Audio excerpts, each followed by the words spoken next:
she's like, I'm really sorry, but your baby doesn't have a heartbeat. Hmm. And I was like, are you sure? Like, are you sure? And she's like, yeah, I'm sure. I'm not supposed to tell you this, but like your baby stopped growing at 7 weeks and 2 days.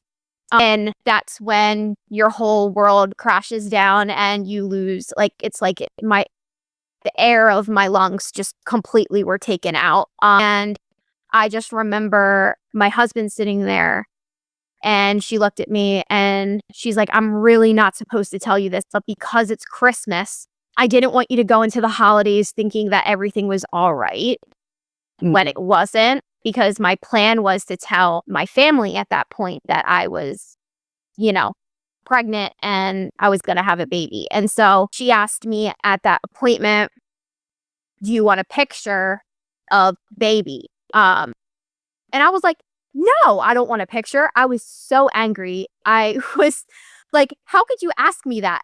No, I don't want a picture. And I was so devastated at that point that I was just like so taken back that, yeah, I'm sure people maybe would be like, yeah, of course I want to see, my baby. But at that point I was like, what's the point? You know, Yeah.